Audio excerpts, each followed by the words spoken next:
Bendiciones para cada uno de ustedes. Para mí es un gusto saludarles nuevamente y darles la bienvenida a una edición más de Reavivados por su palabra.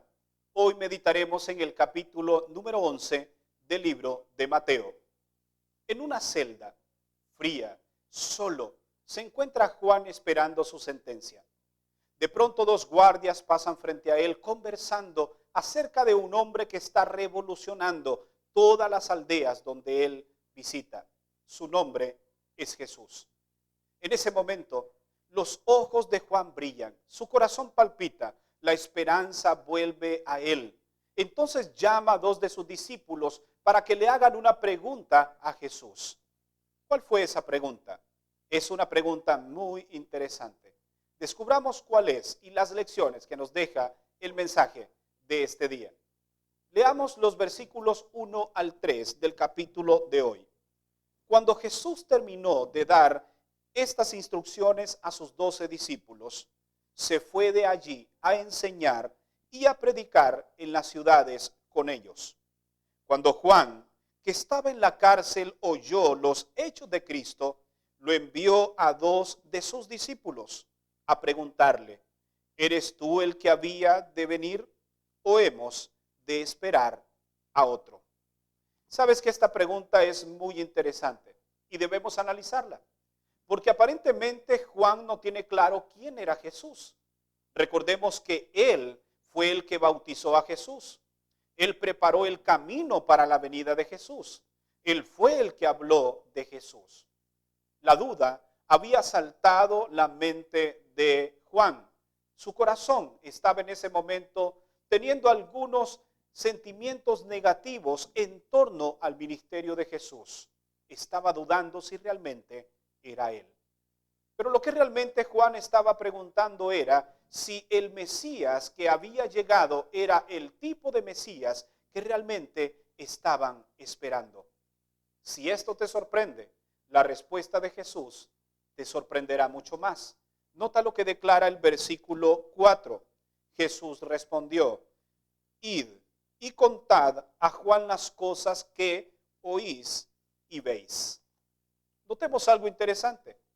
Jesús no le dice: yo soy el Cristo, sino él les dice: todo lo que ustedes están viendo, cuéntenlo a él, y él mismo se dará cuenta si realmente yo soy el que estaban esperando o seguirán esperando a otro. Muchas personas no entendieron en aquel entonces y todavía hoy no entienden que realmente Jesucristo es el Mesías que había de venir. Y hay lugares que todavía hoy esperan esa venida. Aquí hay algunas lecciones que debemos aprender. La primera es que no hay tiempo para descansar en la obra del Señor. Jesús terminó de hacer una tarea, inmediatamente se integró a otra. El segundo principio es que los hijos de Dios también podemos pasar por dificultades con el fin de aferrar nuestra fe y dependencia total de Dios. La tercera lección es que nunca debemos dudar de Jesús, de su poder, de su capacidad, de lo que puede hacer en nuestras vidas. La cuarta lección es que debemos dejar que nuestros hechos hablen y no nuestras palabras. Eso fue lo que Jesús hizo. Vayan y cuenten lo que han visto de mí.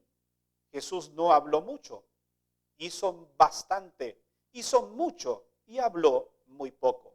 Y una quinta lección es que Jesús exaltará y premiará a aquellos que le son fieles. Jesús comenzó a hablar de Juan el Bautista como alguien que no había mayor que él en esta tierra. Esto es algo importante que debemos tomar en consideración en esta hora. Notemos ahora que Jesús menciona 3 ciudades en los versículos 20 en adelante. Entonces Jesús empezó a denunciar a las ciudades donde había hecho muchos de sus milagros y no se habían arrepentido. Entre las ciudades que Jesús menciona está Corazín, Betsaida y Capernaum. En estos lugares Jesús había concentrado mucho esfuerzo, había realizado muchos milagros, pero los habitantes de estas ciudades no le reconocieron, ni mucho menos se arrepintieron de sus pecados. Déjame hacerte una pregunta. ¿Cuál es tu conducta? ¿Cuál es tu actitud ante las bendiciones que recibes de parte de Dios? ¿O eres como estos habitantes de estas ciudades que puedes ver las bendiciones de Dios palpables en tu vida, derramadas constantemente, pero no tenemos esa actitud de agradecimiento, de adoración, de servicio abnegado por lo que Dios ha hecho por nosotros? Finalmente el Señor hace una promesa maravillosa para todos aquellos que hoy se sienten agotados, aquellos que se sienten angustiados, afligidos por las cargas de este mundo. Notemos lo que registra el versículo 28. Venid a mí todos los que estáis fatigados y cargados, y yo os haré descansar. ¿Cuál es la carga que llevas en este momento? Tal vez es la carga de la culpa, es la carga de tu pecado, es la carga de los problemas que no sabes qué hacer con ellas y pesan tanto que casi aplastan tu vida y tu fe. El Señor hoy te dice, venid a mí. Mi carga es ligera. Yo puedo ayudarte a cargar todo eso que hoy está agobiando tu vida. Únicamente debes tomar la decisión de entregarle todo eso a Cristo Jesús. Y en Él encontrarás descanso. ¿Te gustaría experimentar el descanso que Jesús te ofrece hoy? Si es así, despójate de todo lo que hoy está pesando en tu vida y entrégalo en las manos de aquel que sí lo puede cargar. Te invito a que hagas la siguiente oración conmigo. Padre, hay tantas cargas que llevamos en este momento, cargas físicas, emocionales, cargas financieras, cargas espirituales. No podemos más con ellas. Gracias por esta maravillosa promesa de que tú nos darás descanso.